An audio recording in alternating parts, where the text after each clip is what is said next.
कोई मुंह में गुटखा रखा रहेगा, कोई दारू पिया रहेगा, वो क्या किसी की बहन बेटी को जो है सम्मान देगा? वो तो गलत नज़रों से ही सोचेगा, गलत नज़रों से ही घूरेगा। जनता ने मौका दिया तो तीनों पीएचसी में 50 बेड का हॉस्पिटल, आईसीयू के साथ, वेंटिलेटर के साथ और महिला चिकित्सक के साथ साथ सर्जन अनिवार्य रूप से हम करेंगे। देखिए, मेरा नाम डॉक्टर प्रदीप जायसवाल हुआ और हम बरगनिया में चिकित्सा सेवा देते हैं और जो है चुनाव की तैयारी में है। हमको उस हिसाब से नहीं लगता है कि मत की चोरी हो रही है। सरकार जो भी निर्णय ली है एसआईआर वगैरह का जो है अच्छा ही ली है। वो भी लगता है कि रीगा विधानसभा क्षेत्र में जो है खास करके 3 तरह की समस्या जो है अधिक है, जिसमें जो है स्वास्थ्य व्यवस्था चौपट है, शिक्षा और सड़क, और यहाँ जो है बेरोजगारी भी काफ़ी है। जनता ने मौका दिया तो नौजवान साथियों के साथ मिल कर के जनता के आशीर्वाद से, बुजुर्गों के आशीर्वाद से, माता बहन के सबके आशीर्वाद से हम लोग रीगा विधानसभा क्षेत्र में जो रोग है, समस्या है, उसको पूरी तरह से जड़ से समाप्त करेंगे और स्वस्थ रीगा, समृद्ध रीगा बनाएंगे। तो दलीय ही अगर चुनाव मैदान में अगर मजबूती से आते हैं और जनता का आशीर्वाद मिलता है तो चुनाव जितना सब कुछ संभव है। और हमको पूर्ण विश्वास है कि यहाँ की महान जनता का आशीर्वाद मिलेगा, चाहे वह देश के प्रधानमंत्री हो या आम किसान मजदूर की माँ हो। माँ तो सबकी माँ होती है और किसी के भी माँ को गाली नहीं देना चाहिए और उस माँ के नाम पर राजनीति भी नहीं होना चाहिए। 25 साल पहले जब हम लोग के माता पिता, हम लोग के दादा दादी जब शिक्षित नहीं भी उतना थे तो भी जो है लोगों को आदर और सम्मान देना जानते थे। तो हमको लगता है कि आज की शिक्षा व्यवस्था से बेहतर हमारे पहले पूर्वज ही थे, जो शिक्षित नहीं होते हुए भी कम से कम संस्कार तो उनके अंदर था।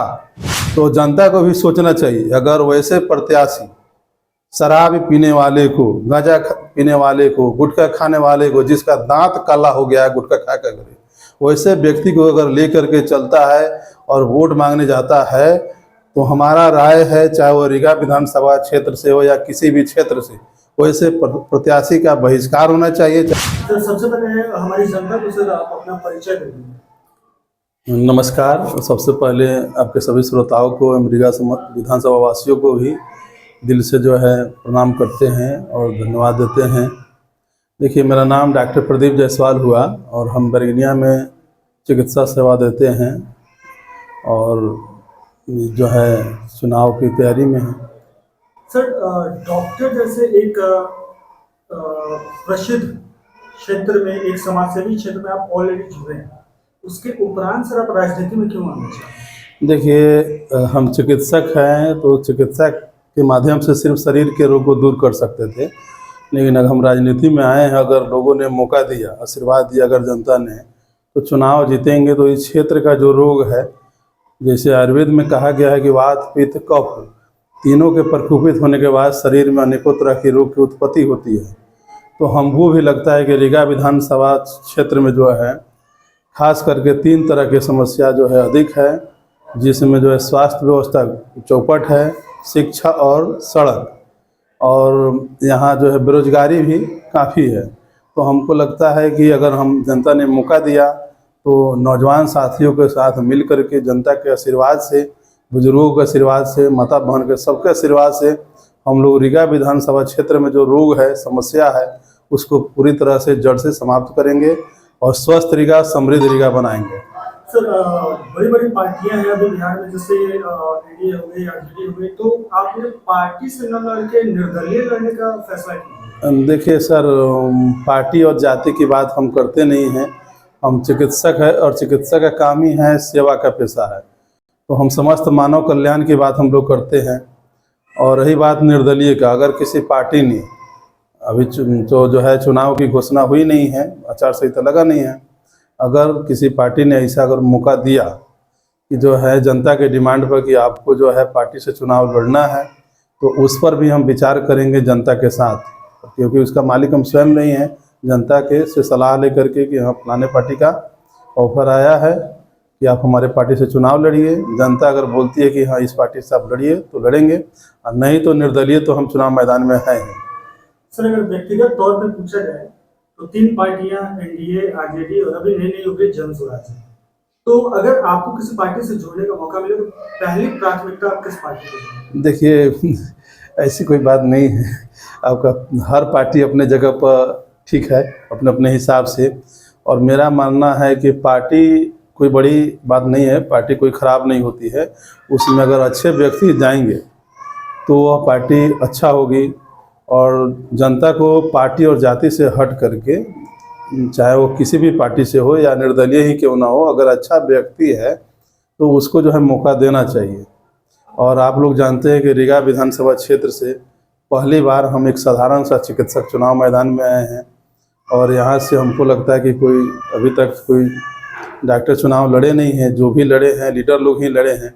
और हम किसान परिवार से भी हैं, तो हमको लगता है कि जनता मौका देगी। तो हम सेवा के साथ साथ पेशा में तो हैं ही, साथ ही किसान परिवार से है, तो जनता के कष्ट को बेहतर हम समझ सकते हैं, क्योंकि हम भी परेशानियों को झेले हैं। तो हम उनकी समस्या को जड़ से समाप्त कर सकते हैं। सर, एक निर्दलीय प्रत्याशी के बारे में बोला जाता है या तो वो वोट काटने के लिए खड़े होते हैं या फिर पैसे लेकर बैठ जाते हैं। देखिए, ऐसा गलत सोच है जो लोग सोचते होंगे। देखिए, अगर निर्दलीय ही अगर चुनाव मैदान में अगर मजबूती से आते हैं और जनता का आशीर्वाद मिलता है तो चुनाव जीतना सब कुछ संभव है। और हमको पूर्ण विश्वास है कि यहाँ की महान जनता का आशीर्वाद मिलेगा। हम चिकित्सा के पेशा में थे, यहाँ की जनता ने बोला कि हमको चुनाव लड़ना है और जनता के आदेश पर हम चुनाव मैदान में आए हैं।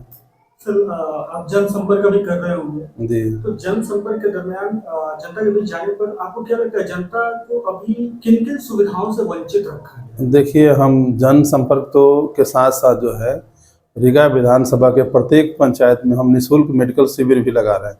और ये हमारा जो है मार्च से जो है लगातार लग रहा है। प्रत्येक पंचायत में पूरी हम डॉक्टरों की टीम लेकर के मेडिकल टीम के साथ जाते हैं, दवा भी अपना रहता है। और वहाँ जो है लोगों की बेहतर स्वास्थ्य व्यवस्था बेहतर करने के लिए हम जो है इलाज कर रहे हैं। लेकिन यहाँ पर हमको रीगा विधानसभा क्षेत्र में अब समस्या की बात बोले हैं तो समस्या यहाँ बेरोजगारी भी काफ़ी है। स्वास्थ्य व्यवस्था पूरी तरह से चौपट है। आपको तीनों पीएचसी में बरगिनिया हुआ, सुपी हुआ और रीगा महिला चिकित्सक की जो है कमी है। कोई भी गायनी डॉक्टर की कमी है। उसके अलावा आपको सर्जन की कमी है। अगर बरगिनिया में ही आप लोग आए हैं, यहाँ अगर किसी तरह की किसी महिला को ही मान लेते हैं, अगर गर्भवती है और उसके पेट में बच्चा फंस जा रहा है होते समय, और उस स्थिति में अगर सर्जरी की ज़रूरत पड़े तो यहाँ से हमको सीतामढ़ी जाने में किसी को कम से कम 1 घंटे का समय लगेगा। और उस 1 घंटे में जच्चे और बच्चे की क्या स्थिति होगी आप लोग सोच सकते हैं। तो हम लोगों की मांग यही है और हम भी चाह रहे हैं, अगर जनता ने मौका दिया तो तीनों पीएचसी में 50 बेड का हॉस्पिटल आईसीयू के साथ, वेंटिलेटर के साथ और महिला चिकित्सक के साथ साथ सर्जन अनिवार्य रूप से हम करेंगे। बल्कि नियम से इस इलाके में एम्स होना चाहिए। जब सीतामढ़ी में ठीक है अब मेडिकल कॉलेज बन रहा है, माँ जानकी का मंदिर बन रहा है, इसके लिए हम लोग सरकार को धन्यवाद दे ही रहे हैं। लेकिन आप जानते होंगे पटना तो बड़े बड़े हॉस्पिटलों में, खास करके वहाँ एम्स और पीएमसीएच आईजीएमएस वगैरह है, वहाँ पर भीड़ काफ़ी रहती है और बेड मिलना जो है लोगों को मुश्किल होता है। अगर इस क्षेत्र में जो है खास करके यह बाढ़ प्रभावित इलाका है और सीमा से सटा हुआ इलाका है, तो इस क्षेत्र में अगर एम्स लेवल की व्यवस्था हो जाए तो हमको लगता है कि पटना के भीड़ को भी कम किया जा सकता है और इस इलाके की इस व्यवस्था को जो है स्वास्थ्य व्यवस्था को पूरी तरह से ठीक किया जा सकता है। सर, अभी आप एक चिकित्सक हैं और खुद को राजनीति में स्थापित करना अभी कितना मुश्किल हो रहा है? देखिए, मुश्किल कोई खास नहीं है। कहा गया है जब माँ का आशीर्वाद हो, बहनों का आशीर्वाद हो, नौजवान साथियों का प्यार हो और बुजुर्गों का आशीर्वाद हो तो सब कुछ संभव है। और हमको पूर्ण विश्वास है कि यहाँ की महान जनता पर हम वर्षों से यहाँ चिकित्सा सेवा लोगों को दे रहे हैं और हमारे व्यवहार को सब लोग जानते हैं कि हम कैसे व्यक्ति हैं, तो निश्चित रूप से हम जो है सफल होंगे। सर, अभी आपने कुछ कमियों को गिनवाया है कि ये कमियां हैं, तो क्या आप इसको एनडीए सरकार की विफलता मानते हैं? देखिए पत्रकार महोदय, किसी की विफलता हम क्यों माने। सवाल है कि सरकार तो ठीक है अपने हिसाब से काम करती ही है, लेकिन स्थानीय जो जनप्रतिनिधि जीतते हैं उनका काम होता है कि अपनी बातों को मजबूती से विधानसभा में रखना या उसको कराना। जैसे चुनाव नज़दीक आता है तो सभी जो है पार्टियां या जो भी जीते हुए व्यक्ति रहते हैं वो कार्यकर्ता मीटिंग तो लगातार करते हैं। और अगर यही चीज़ चुनाव जीतने के बाद प्रत्येक पंचायत के जो जीते हुए जनप्रतिनिधि रहते हैं, चाहे वार्ड साहब हो, सरपंच हो, पंचायत समिति हो, मुखिया जी हो, सब लोगों के साथ अगर स्थानीय विधायक या सांसद जो भी हों, अगर उन लोगों के साथ एक मीटिंग करते और उस समस्या को जड़ से समाप्त करने के लिए उस पर मंथन विचार करते और उनको आग्रह करते, स्थानीय जो भी जनप्रतिनिधि है पंचायत स्तर के ही क्यों ना हो, उनको कि भैया हम लोगों को मिलजुल करके रीगा विधानसभा क्षेत्र का बेहतर विकास करना है, क्योंकि जनता ने बहुत ही भरोसा और विश्वास के साथ हमको मौका दिया है। तो ऐसा लोग करता नहीं है, लेकिन जब चुनाव नज़दीक आएगा तो जो है अपने चुनाव जीतने के लिए तरह तरह के जो है बैठक और मीटिंग होता है। और हमको पूर्ण विश्वास है कि जनता जब मौका देगी तो हम जो है पंचायत स्तर के जनप्रतिनिधियों के साथ साथ और विधानसभा में भी मजबूती से बात रखेंगे और इस क्षेत्र का समस्या को जड़ से समाप्त करेंगे। सर, अभी कुछ दिन पहले महागठबंधन के द्वारा मत अधिकार रैली निकाली गई, तो क्या आप उनसे सहमत हैं कि वाकई में मत चोरी हो रही है? देखिए, उनका रैली निकालना कोई ना कोई मुद्दा तो सबको होना चाहिए और वो कर रहे हैं, लेकिन हमको उस हिसाब से नहीं लगता है कि मत की चोरी हो रही है। सरकार जो भी निर्णय ली है SIR वगैरह का जो है अच्छा ही ली है, लेकिन फ़र्क यही है कि जो है चुनाव जब नज़दीक आया है तब सरकार निर्णय ली है, जिसके कारण कुछ जनता में जो है नाराज़गी है। अगर यही निर्णय पहले से ली रहती सरकार तो जनता को जो है समय मिलता पूरा, तो जब समय लोगों को मिलता तो परेशानी नहीं होता, जनता का गुस्सा नहीं रहता।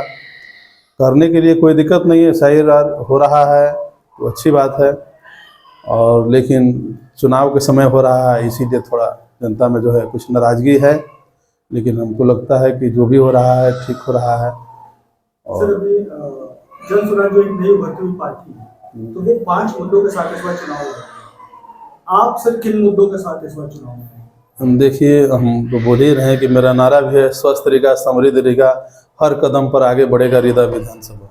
मेरा एक ही लक्ष्य है कि रीगा विधानसभा कैसे सर्वश्रेष्ठ बने, और हमारा मुद्दा यही है कि स्वस्थ कैसे करें रीगा को, बेरोजगारी कैसे दूर करें, यहाँ सड़क की व्यवस्था कैसे बेहतर करें, शिक्षा कैसे करें, बाढ़ प्रभावित इलाका है, बाढ़ से समस्या है, इसके लिए बांध की मजबूती कैसे कराए ढंग से, और जिससे जो है यहाँ के लोगों को आसानी से सुविधा मिले।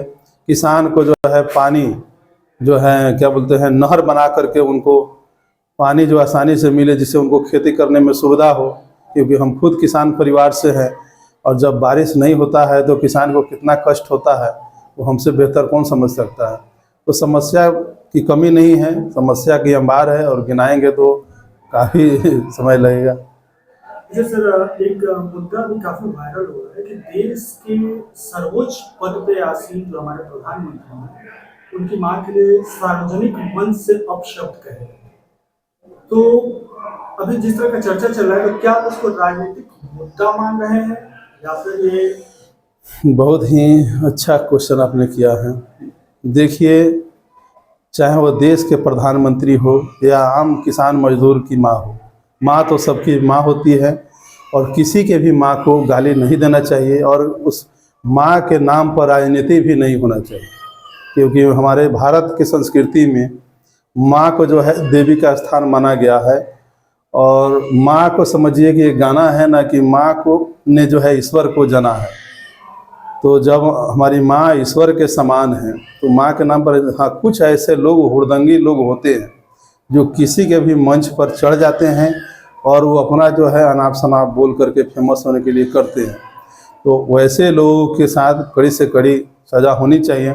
साथ ही महागठबंधन के लोगों को भी इस पर, या कोई भी पार्टी हो, उसको ध्यान देना चाहिए कि आगे से जो ऐसी गलती ना हो जिससे कोई हमारे मंच पर आ करके चढ़े नहीं। देखिए, राजनीति में आजकल हो क्यों रहा है कि राजनीति में गलत लोगों को हम लोग जो है ले करके चलते हैं, जिसके कारण जो है ये सब विवाद होते रहता है। कोई किसी के माँ को गाली देगा, कोई किसी को पीट देगा, कोई कहीं घटना कर देगा। अगर राजनीति में जो है अच्छे लोग अगर आते हैं, शिक्षित लोग आते हैं, देखिए, शिक्षित करने का मतलब मेरा यह नहीं है कि सिर्फ किताबी ज्ञान हो, किताब के साथ साथ संस्कार भी बहुत ज़रूरी है। और भारत की संस्कृति, भारत का संस्कार जिसके अंदर रहेगा वो अपनी माँ के साथ साथ दूसरे की माँ को भी माँ ही समझेगा, तो अपनी बहन के साथ साथ दूसरे की भी बहन को बहन ही समझेगा।